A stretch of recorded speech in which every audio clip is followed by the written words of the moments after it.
Hi, it's Carrie. Welcome to the happy hour Zoom for celebrating our November box. So happy hour, it is only about 4:30 here. The sun is setting in under 20 minutes. I'm in Minnesota currently and it's 21 degrees Fahrenheit and snowing. So it's feeling a lot more like Christmas, but I am still celebrating the harvest and fall and the warmth that that brings to the home. I have a fire going in the fireplace. I have a cocktail, and we're going to get started on walking through some of the cheeses and other accompaniments that came in your November box. So we have cheeses from coast to coast. There's nothing in the middle. We have Stepladder Creamery, Cambria, California, beautiful area, not far from San Simeon. This is a 150-year-old ranch. They have cows, or the neighbors, they harvest the milk from someone else for the cow milk cheeses like this one. This is a cow's milk Gruyere-style, Moonstone. But they also have on-farm La Mancha goats. And some of their cheeses are that Manchego style, which is all La Mancha goat traditionally. So Stepladder Creamery, another, again, 150-year-old, it is like Knott's Berry Farm. They have a Verbo. They have so much to do there on farm. Great place to visit. The hardest part's going to be getting this open. So we'll unwrap, unbox, et cetera, in just a minute. Nettle Meadow, Adironjack.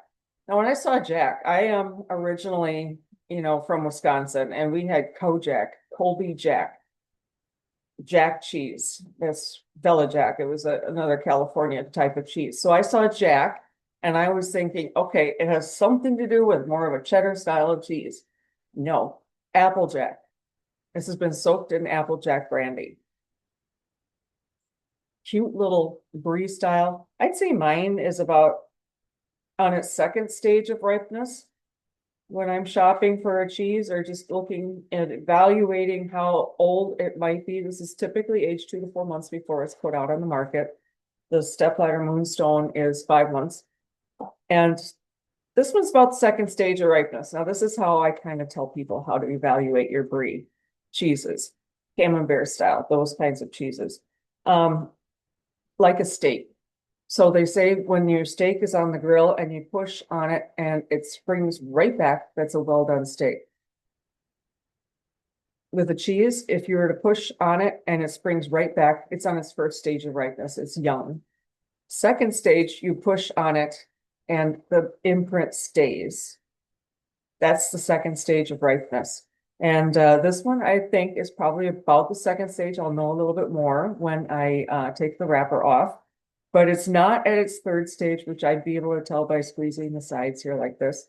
It's not pouching out. It's not gotten pudgy on the sides.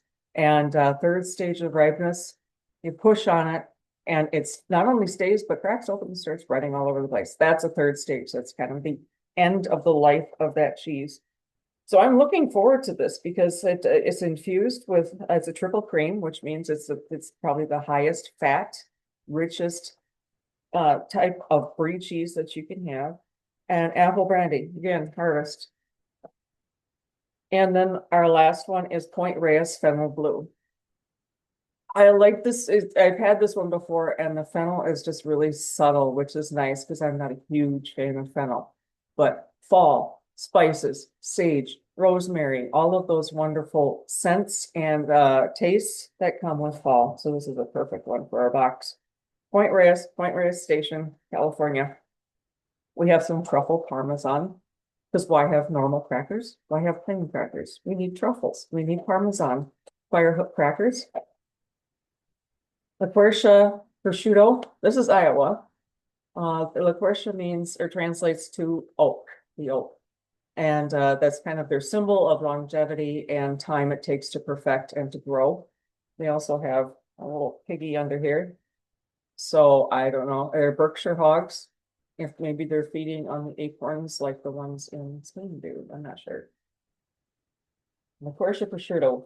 I did bring this out at about the same time as I brought out the cheeses to come to room temperature because it makes it a lot easier to separate the pieces. And it's at room temp, a little warm. Some of the most adorable figs I think I've ever seen, little dried figs. Ate one last night. It was delicious. and they're just, I'm gonna cut one open this time to see what kind of, it looks like on the inside, see if we can design our board a little bit like that, a little bit more fancy with the cut open thing. And then our marcona almonds, again, Spanish product. Salted and fried. So we don't do this very much in the US, the fried part of nuts, processing of nuts. There's that oil on the top, and that's just, it really adds to the creamy nuttiness of these little guys. So marcona almonds. And that's kind of walking through the cheese. So most of this is probably going to be a cheese board. Two quick things. I do have some cats that might show up in our meeting. And also I need a glass of something. So a Sauvignon Blanc, the California Sauvignon Blanc, starting with the lightest, moving to the heaviest when we taste through cheese. Same thing with wine, same thing with beverages.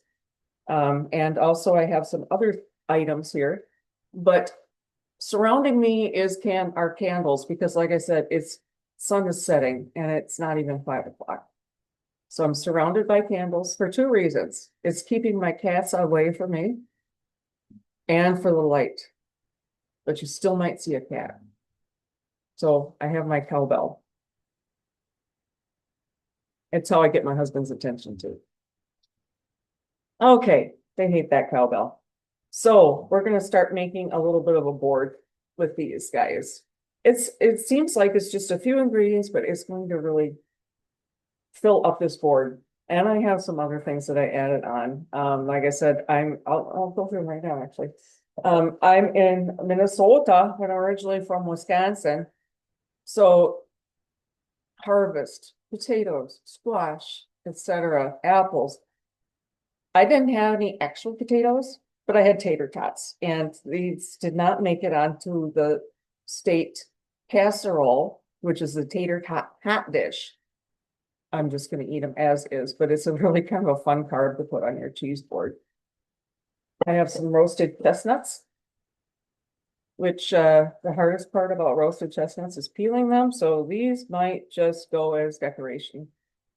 And I have some squash that I roasted also. Nice little accompaniment, and it's not bad when it's at room temp cold. It doesn't have to be hot.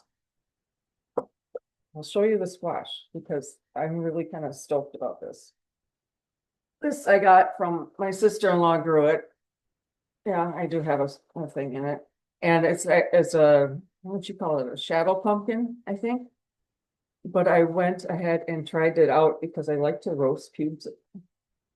Excuse me, there's my cat. Okay, she's fine.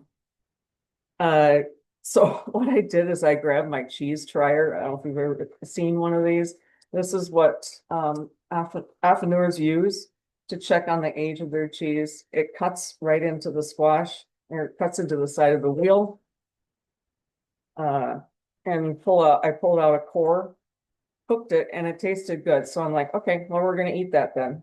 You don't have to just go with squash. Some pumpkins are actually really good. And you can see that I lopped this side off. That's gonna take a lot of eating to get through this guy. It might wind up at Thanksgiving. Okay, so what I'm going to do is I'll cut on this board and I will build a board on this board. You can build on just about anything. Just the smaller, there's directions that I like to give for that. The bigger, there's also different ways to handle it. This one I chose because it's long. My nephew actually made it. It's walnut and I believe maple or elm. Not 100% sure. But it's fun at Thanksgiving time because the board just lines up along here, almost like a buffet. So you can put it on the edge of the counter and it's not hard to reach. Okay, so we're gonna build the board. Happy hour. And I am alone except for my cats, but happy hour. Okay. When I'm building a board, I like to start with the round one first. I feel like that's the focal point. It gives your board direction, and it's just kind of the anchor also. So like I said, these are typically I would have this unwrapped and in my cheese grotto here, But part of the unboxing is also the unwrapping. And like I said, I can trip on a shadow. So by the time I get this unwrapped, it might be squished beyond recognition. And also when you're opening up the cheeses, unwrapping them, that's when you're going to get the deepest smell, the best knowledge of the identity of the cheese. And they double wrapped it too. Okay.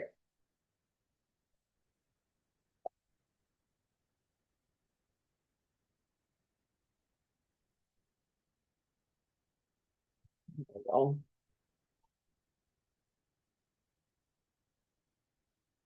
this one is not going to, sometimes when the label comes off of the front of it really well, I'll use that to mark the cheese on the board, just stick it to the board.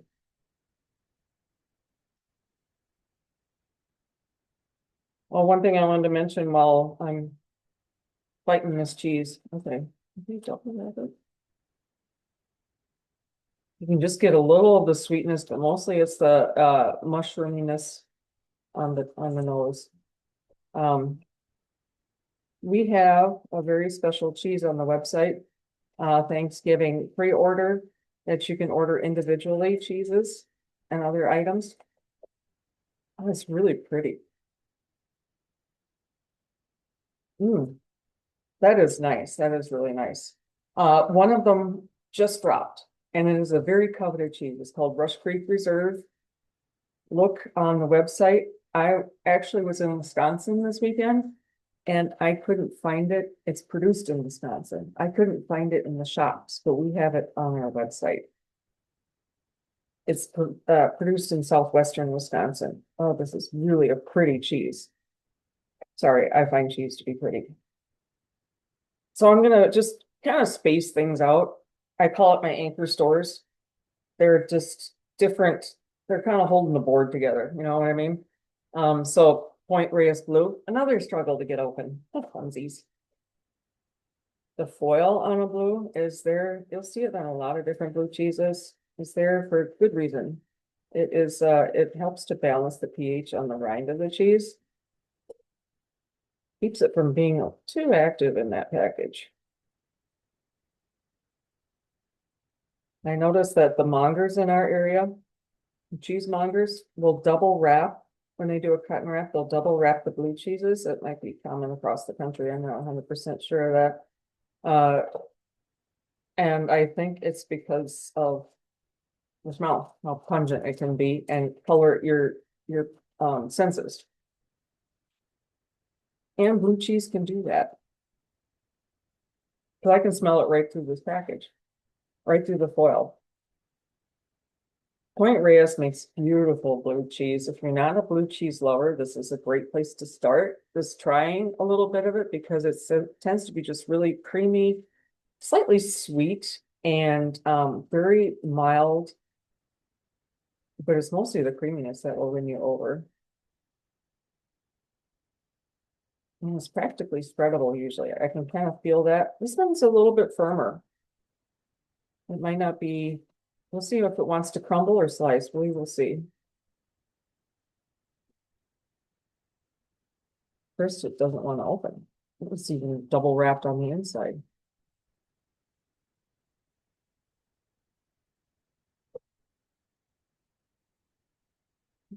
I can make the easiest things look hard.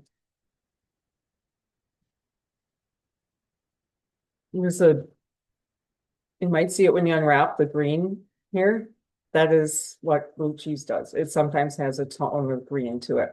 And that might be the fennel affecting it, but don't be worried about not seeing straight up solid blue. Green is also a natural part of a blue cheese. And yes, I'm glad I have a towel here. It is very moist. It's excreting a lot of moisture itself, which tells me it's just going to be unctuous. Oh my. Let's see if the cats like blue cheese.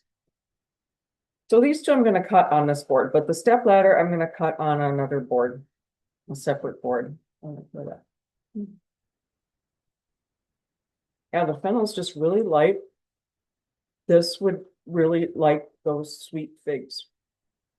Salty, the Point Reyes blues are quite tend to be on the salty side, but most blue cheeses are anyway. And they go well with sweet, salty, sweet, fried blue cheese and port. Yeah, it's really, it goes great with anything sweet. Okay, stepladder. This one I have not had. So I'm excited. I also haven't had the Adironjack. This one is vacuum sealed beyond belief. This one I am going to cut prior to putting on the board. The reason I didn't do the blue is because if I cut it over here, I'm guessing it's going to crumble.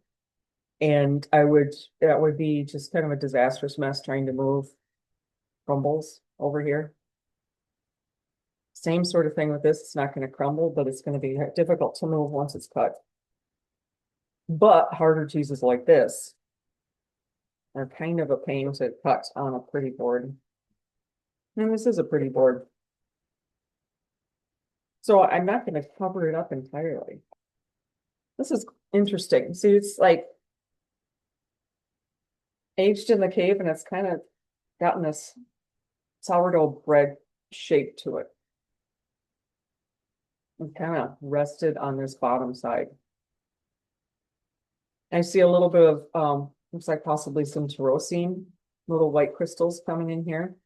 And also some, these stripes is probably really hard to, I'm just talking you through, probably really hard to see on camera. They're kind of concentric stripes, curved stripes. That's actually from the wire cutter. It makes that pattern. It's not something weird. Okay.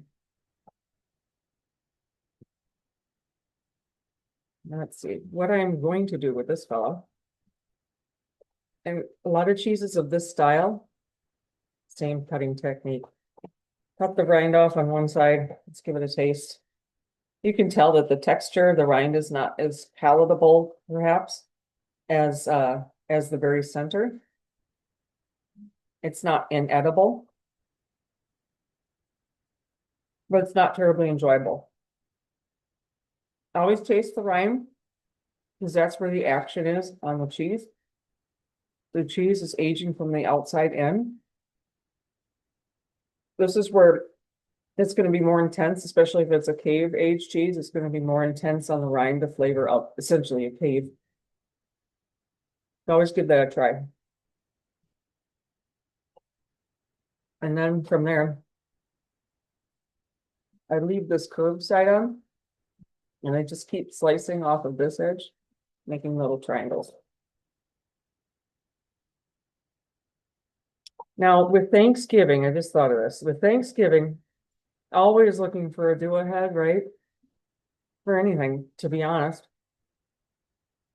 Here is a shameless plug for Cheese Grotto, but that's what we're here for.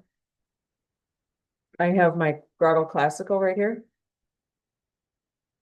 And one nice thing about the Grotto Classico is I can build a board on the shelves and keep it in the grotto and like way ahead, you know, a few hours ahead, including meats and other accompaniments, just not crackers. They will get soggy. But, and then just pull it out when you're ready. And that one was already done, you know. Gruyere-style. To me, Gruyere-style, that screams a warm dish. That screams comfort. That's a melty dish, like fondue. You'll find that a lot of recipes call for Gruyere in mac and cheese, scallop potatoes or gratin potatoes. So I'm actually going to put it next to the tater tots because a lot of times it gets melted and poured over top of roasted potatoes. And there's a reason for that because it tastes good. I'm going to leave a portion of it like that. And then just fan these out. Nice thing about doing these in a little triangle. Actually, I'm going to do a Christmas tree. Let's do that. Is where I left the rind on, it basically acts like a handle.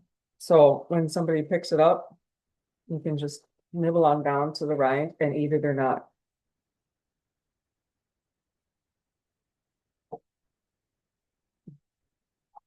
Oh, this thingy's eggy.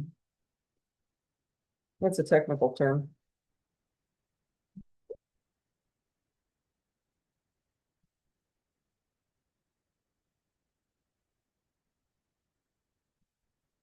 And I'm gonna put this kind of on the outside here, the edge. When I'm building a board, I don't like to put the rolly things on the edge, because if I go to move the board, then they'll roll off. So this kind of framing the board, the stuff on the board. Okay, and we have the blue. I have this cute little handy dandy. I'm big into not using unitaskers, but I happen to have this cheese knife. Because I thought if the blue kind of wants to spread, this also acts not just as a knife, but also kind of does spread a little. So let's get that started. Yeah, it's a very, is wet crumble a term? But it also gives visual interest because we have triangles here, we'll have a pie shape here, and you can see the fennel on there, and then we have crumbles. So let's give you a little bit of visual interest on your board. And it shows folks how to cut more if they want, how just to crumble it. So if they need to cut more, this is how you do it. Yeah, it is spreadable. I'll leave that there for right now. I'm gonna get a cracker out. We're gonna give that a shot. And then we're gonna do the brie in a pie shape. This is also another unitasker. Okay, so my trier, that's what they call this thing where I took the core out of the squash. That's a unitasker also. So, okay, I do have a few unitaskers. And the fire extinguisher is a unitasker. So this is a brie knife, aka soft cheese knife. So you can use them. I've already. The point being is that the less blade contact with the cheese, the less sticky it's going to be. So if this is sharp enough, it'll also work well when you're slicing peppers, onions that tend to stick to a blade that's like this. So I do have a number of soft cheese knives, brie knives. You'll see one like this typically in the stores with the holes in the side, and also kind of a little pick at the end so you can just grab it. So you'll see lots of different ones. To be honest, if you just have a really good fillet knife that has a narrow blade here, that will work too. So Thanksgiving, I think everybody with Thanksgiving on the brain probably knows what a pie cut is. Okay, I'm gonna smell this. Oh, it's beautiful. It is just gorgeous. This is kind of the age that I like brie at. With bad grammar.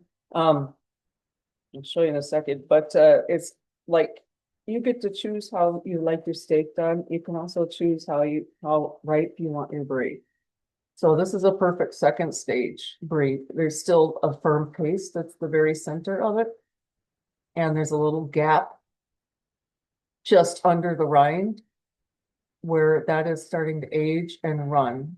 So that's they call the cream line. The stronger the cream line, the bigger the cream line, the older the cheese is.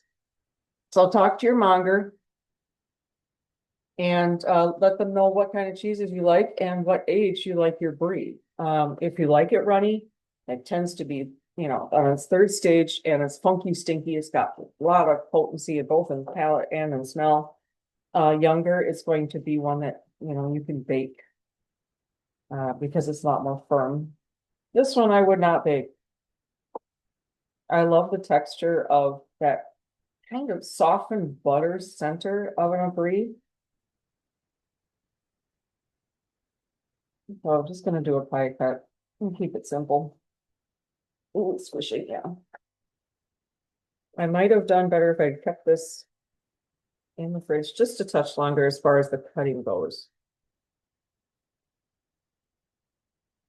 So this is as fancy as Gary gets. So just pie cuts, and I'm gonna try one because I'm anxious to. as this age of brie sits here like this in triangles, that cream line is going to run and it will probably glue those triangles right back together.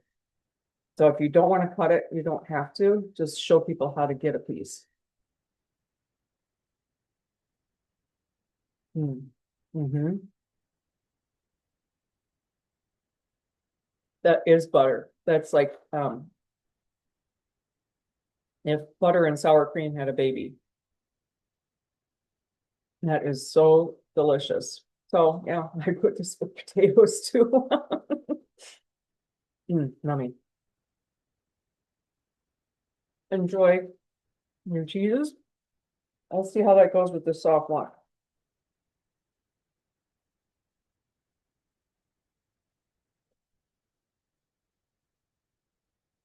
No, I wouldn't put those together. Um, the Sauvignon Blanc, the acid kick, the citrus kick overwhelmed the cheese. This brie actually might go very nicely with it after dinner drink. This is bourbon, orange cello, and a cinnamon vanilla simple syrup. Okay. Cinnamon stick. That richness with the butter, so caramel butter. That's nice. And you'd think that the weight of that drink would overpower, but actually it was the acid of the Sauv Blanc that overpowered the brie. So you're in the kitchen, you're doing this, you get to taste as you go along. I'm gonna try a little bit of the blue.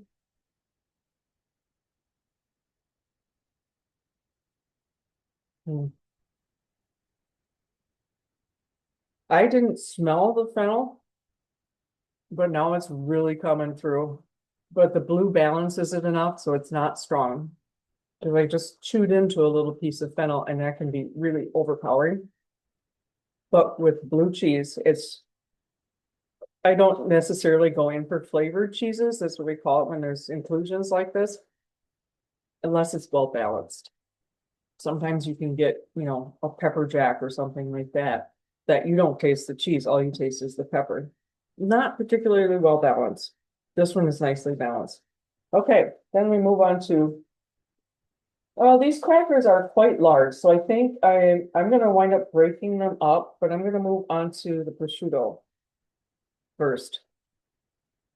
Berkshire Heritage Brie. Again, fun opening.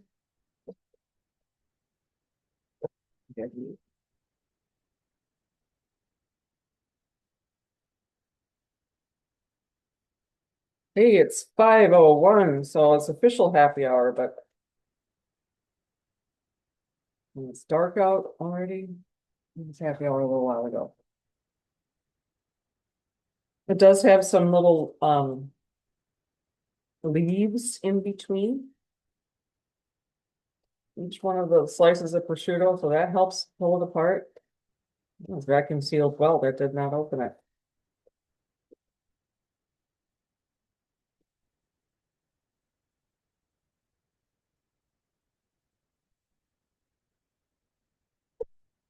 And this little piggy doesn't want out. There we go.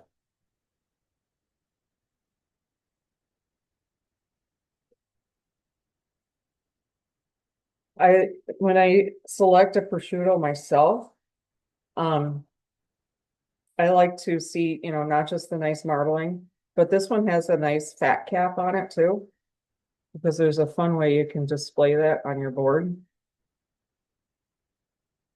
Otherwise, prosciutto kind of just looks like a lump of meat. And don't put this whole thing like on your board just like that. Don't, people won't be able to get it apart. Very thin. That is very, very thin. This actually would really be nice, like wrapped around scallops, because it would crisp along with the scallop cooking gently.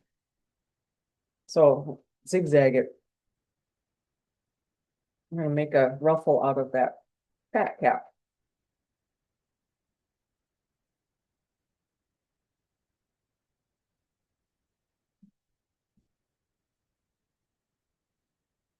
So we're gonna lay that here. I'll go this way so you can see it.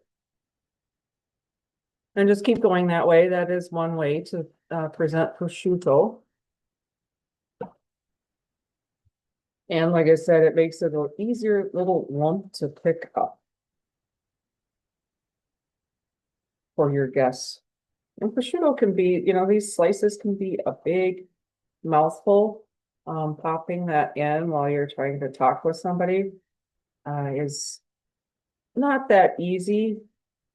It kind of gets a little too much in the mouth. At least that's my opinion. But the fact that this is so thinly sliced, that's really nice that way.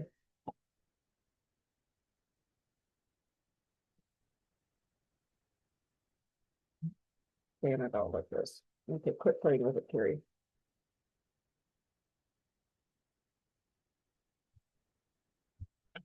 I'm gonna try it.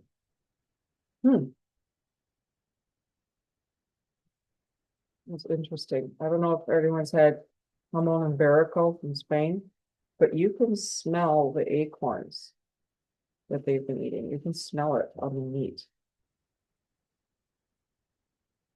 We were on a jamon iberico farm once, and the guy told us to just keep your thumbs tucked in because the pigs think it looks like acorns.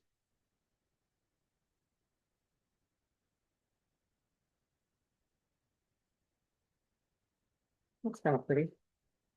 I'll show you another way to present the prosciutto. I just think prosciutto is one of the hardest meats to work with on a board, but it seems to be the most common / popular.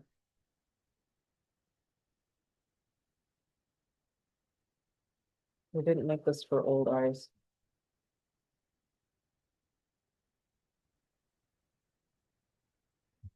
There we go. This was kind of a, I don't know if we call it candy cane, I'm not sure. So let's take it and twist.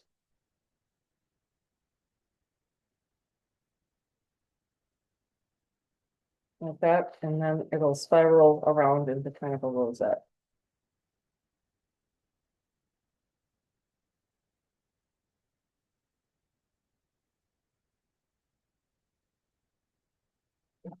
Well, that one actually turned out pretty good. Sometimes it falls apart. You never know when you get a package of prosciutto, how much marbling there is and how difficult it's going to be to handle. This one is hanging together pretty good. I like that. I can't identify that smell, that aroma. It's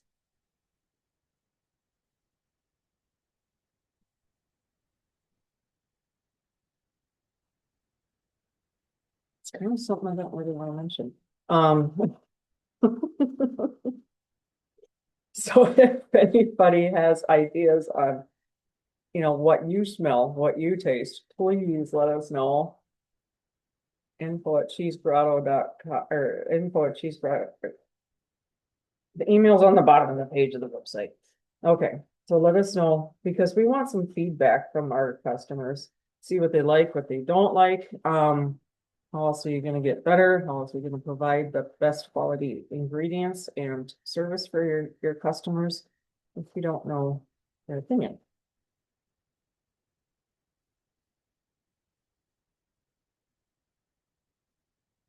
Okay, last one. 3 odd numbers are more pleasing to the eye than even numbers. So I have 3 of these little guys. I have 3 cheeses. And they're a nice range of styles of cheese for your board. Yeah, I'm gonna show you that real quick.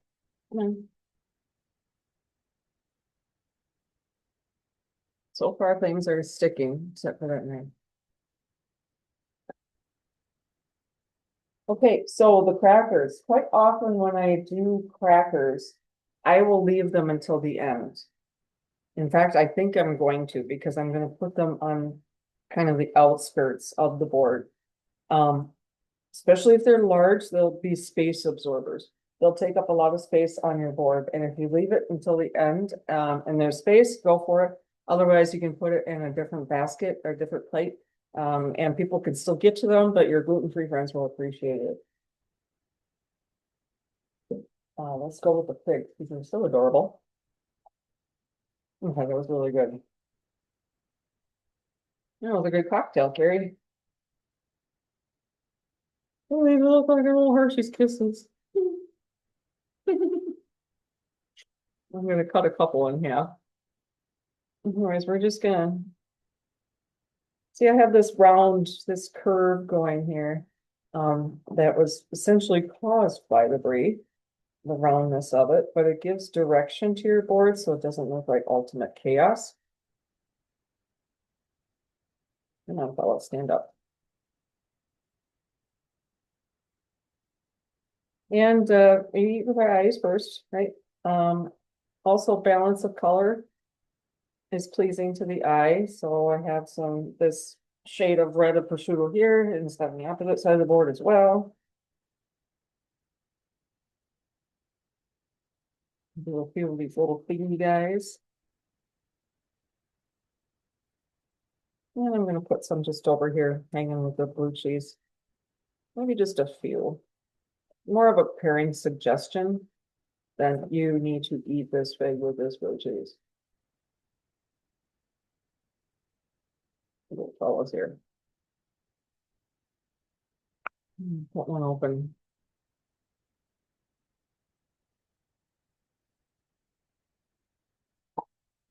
These are little bitty guys.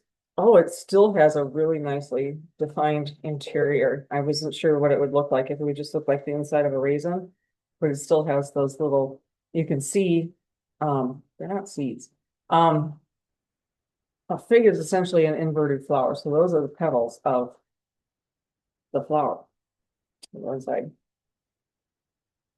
And we'll put one here on the blue cheese because to ornament it, decorate it a little bit.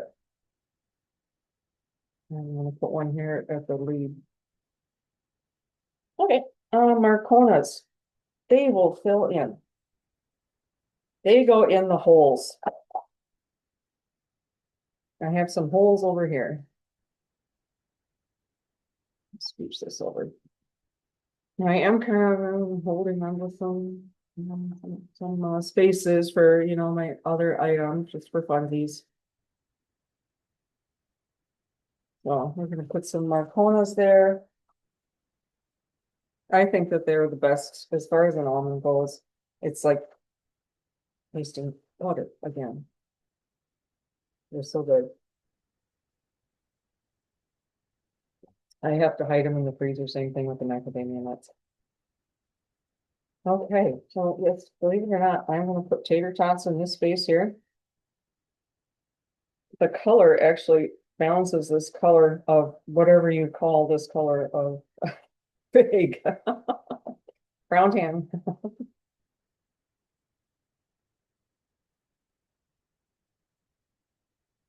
This is kind of we can play with your board, see what you got in the pantry, see what you got in the freezer. And can't believe that my house actually had tater tots in it. That's very unusual.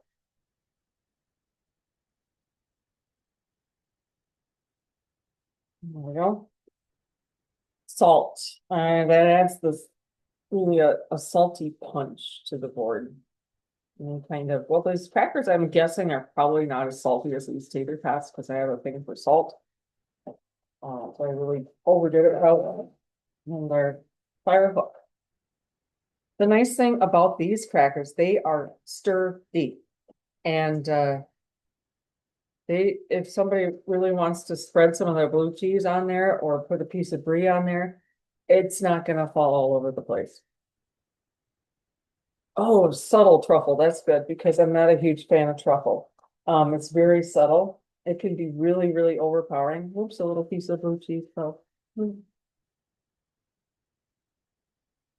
And you can see in the box they're a bit irregular, so we're not gonna be able to make it insanely fancy. We'll just lay them out so that easy to grab. I'm big into making things easy to eat. If you make it a challenge, it doesn't get eaten. Sort of like I keep Marcona almonds, macadamia nuts, and Snickers bars in the freezer so that the guys don't get into them because it takes an extra step to go out there and get one. Just a few like that, I think is good. Don't need the whole box. You get the idea. Other things you can put on your board. A little gourd. And I like the color with this cheese here. Little gourds. If you take the stem off, flip it over, it looks like a spaceship. But you can see a lot more stripes in that. Kind of fun. And we have some, excuse me, some chestnuts, which like I said, I think they're gonna be pretty much decorative. They're not looking like they're gonna peel, which can be really frustrating. I'm gonna put a couple chunks of squash. Okay, let's switch you over. I named my grotto Greta. So I'm gonna move Greta real quick. You can see what I'm doing here.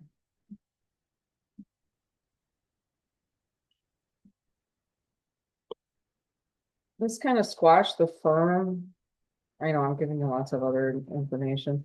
The firmer squash, the drier ones.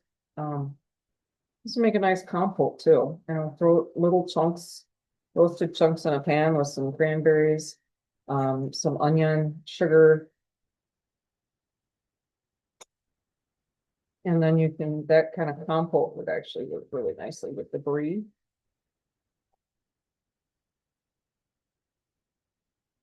Oops.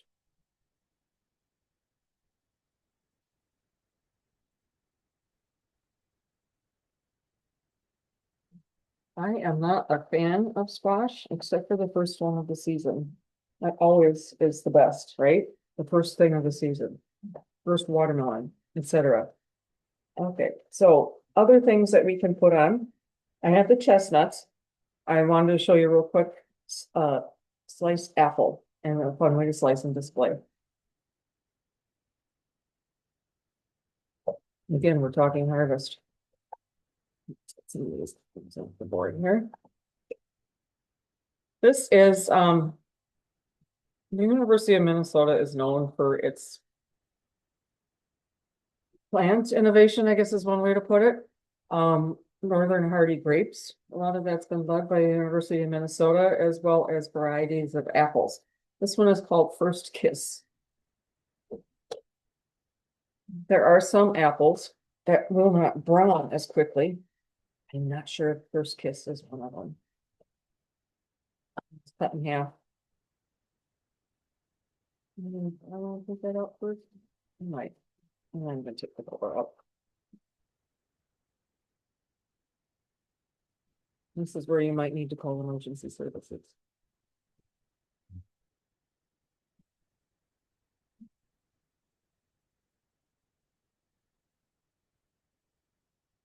So Honey Crisp, if you're familiar with that, that came from the University of Minnesota. Zestar one, I like to bake with those. Minnesotans take their apples seriously, but what was everybody, I think.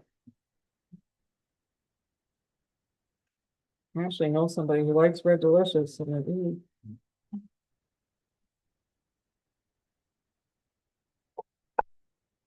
I'll put down in just little slice like this. And then they will fan really pretty on the board. Apparently I gotta sharpen my knife. Flip it this way and flip that way, hang on.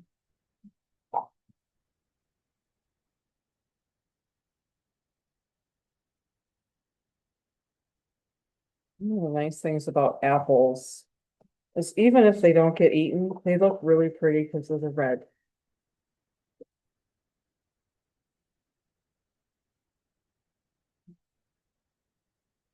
And I'll just fan them out. And scoot you over here by the blue. Make sure that knife stays on the board.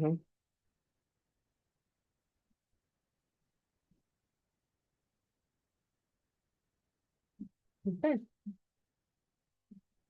Roasted chestnuts. I'm addicted to these in Rome. Really good there. Okay, so I will also take a picture of this that Jessica can upload to the website and to socials. So you can see it a little bit better. It's kind of hard on camera. Well, rosemary, you gotta incorporate some of these herbs. I did already harvest all my sage, so it's in the freezer. Otherwise, I'd be putting some sage on here.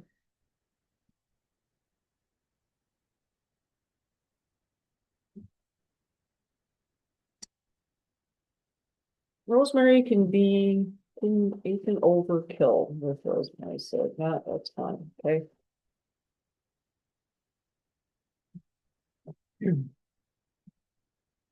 Okay.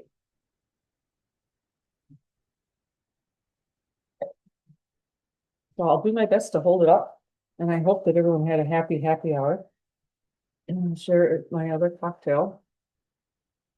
This is a spiced rum with orange cello that I got at 45th Parallel in Richmond, Wisconsin. And some simple syrup, cinnamon and vanilla simple syrup. And then I guess what you're supposed to do would be fancy is to burn the cinnamon stick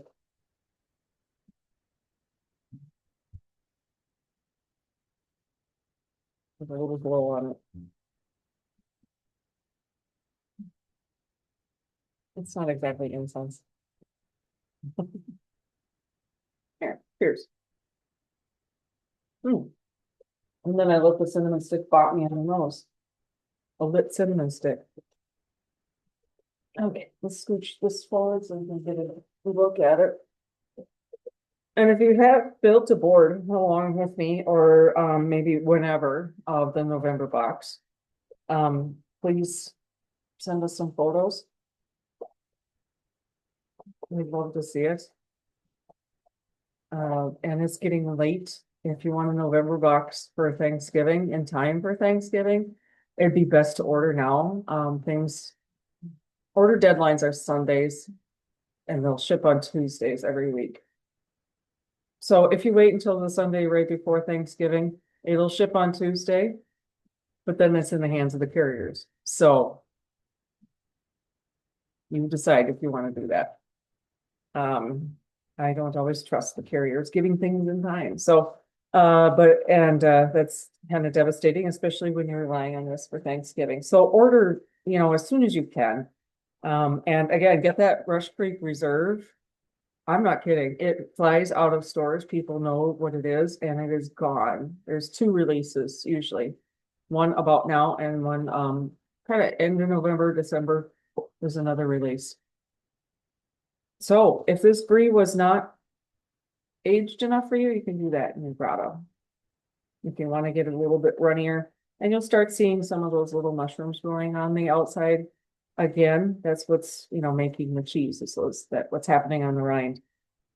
This blue cheese, if you have leftovers, I actually would do like a stuffed baked potato would be delicious with this blue cheese. And of course, blue cheese and bacon is always a great idea. Anyway, thanks for visiting the happy hour, and I hope that everybody has a wonderful, happy Thanksgiving. Cheers.